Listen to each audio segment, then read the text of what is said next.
There is a story in the Old Testament that, if I'm honest with you, I consider the most disturbing in the entire Bible. It could well be considered inappropriate for minors. So before you watch this video, I want to make sure you know that this video is not suitable for all ages and could trigger some kind of trauma from your past. The story I am referring to is found in chapters 19 to 21 of the book of Judges. Many people are familiar with chapter 19, but do not read the rest of the story. I believe there are several important lessons that you and I need to learn from such a disturbing story. First, I will tell you the story as dramatically as possible, and then we will explore the lessons I believe we can learn. Join me in Judges chapter 19.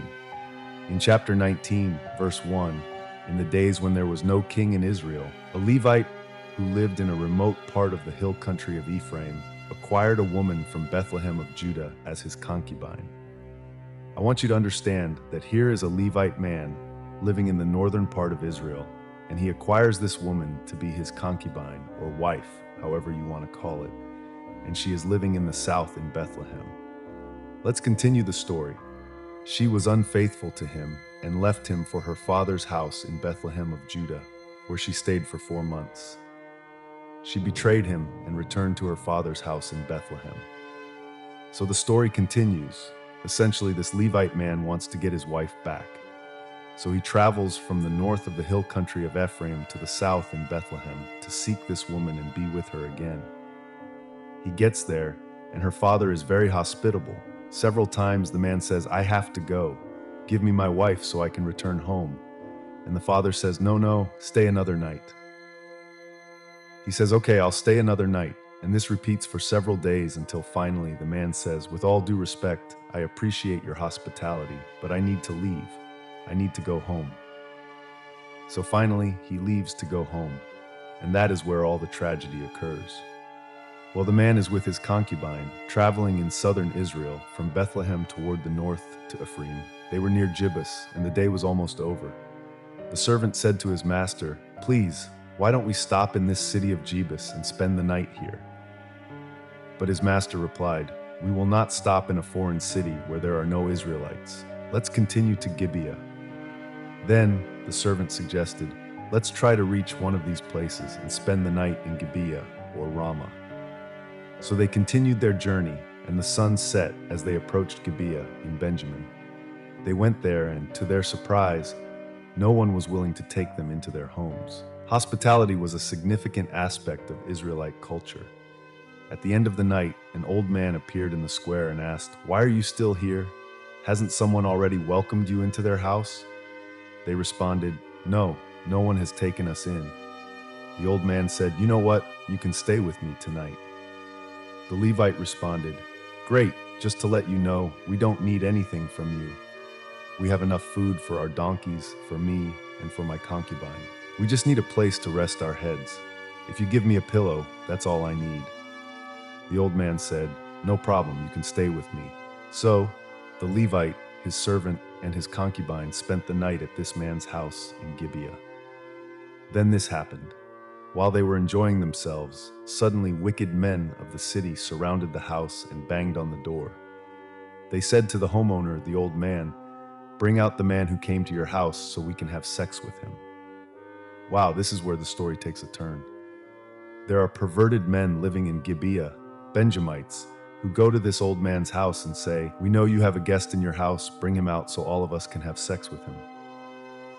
Now see what happens next. The homeowner came out and said, "Please do not commit this evil act, my brothers. After all, this man has come under my roof. Do not commit this vile atrocity. Here, let me bring out my virgin daughter and the man's concubine.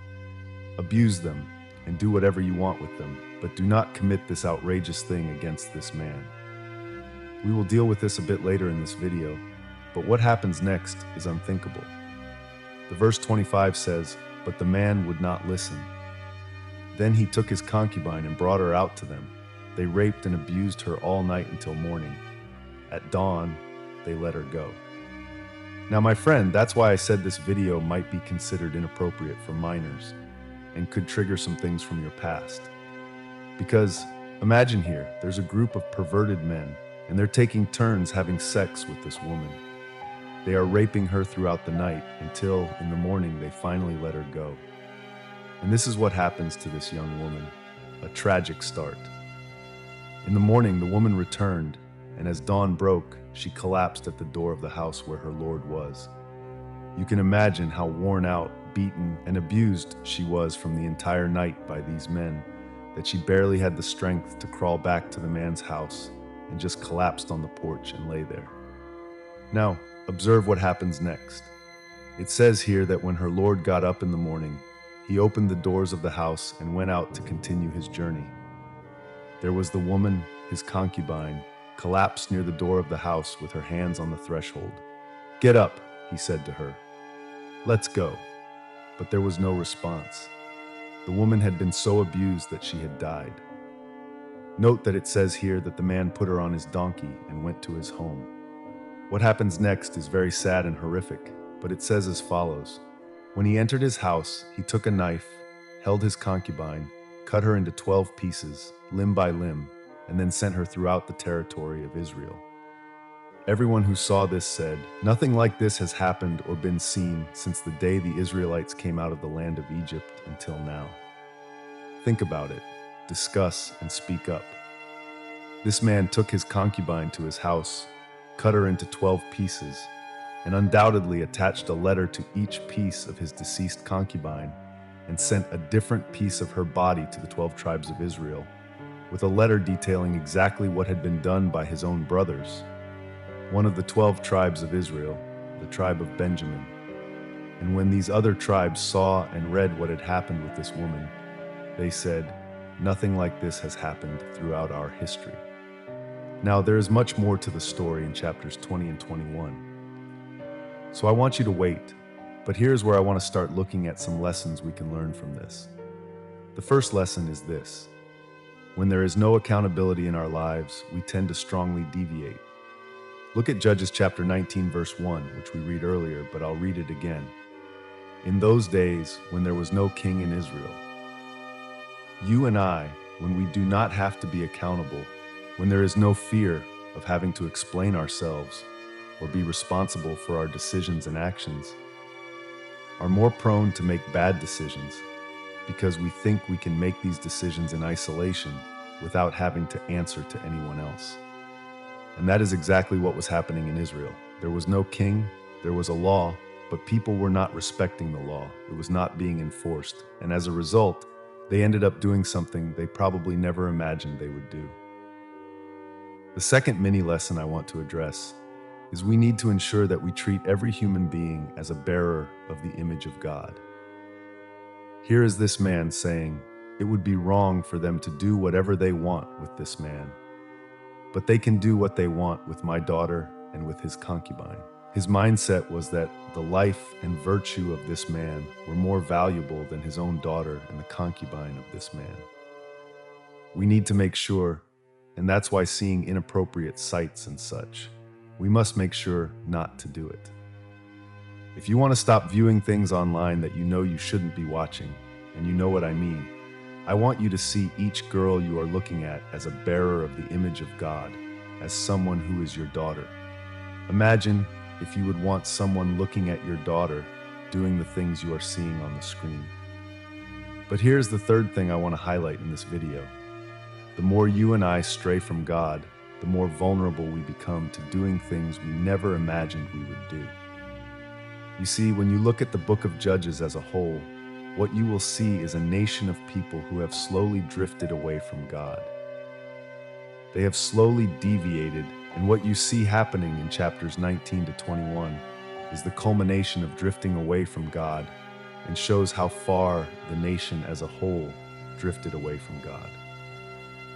And my friend, you and I are no different, because if we do not maintain a close connection with God, if we stray from God, if we deviate from God, that is when we, like the Israelites, will find ourselves doing things that someone 10 years ago would have tried to tell us we would do, and we would have been convinced that there was no way we would do those things.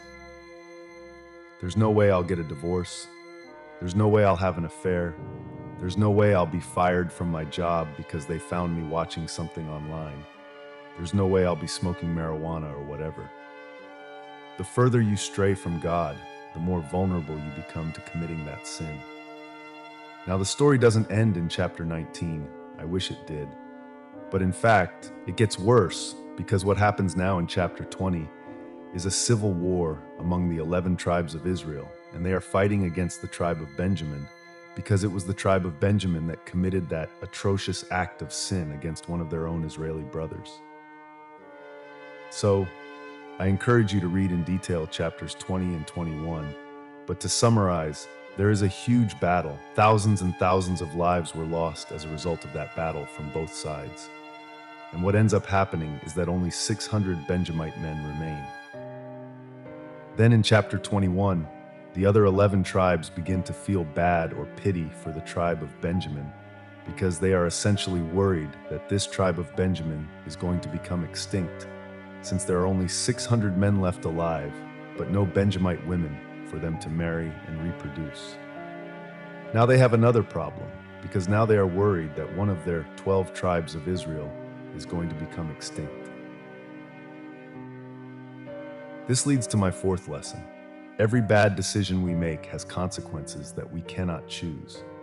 Although what these Benjamites did was wrong, the other 11 tribes coming and actually fighting and killing them was a decision they made.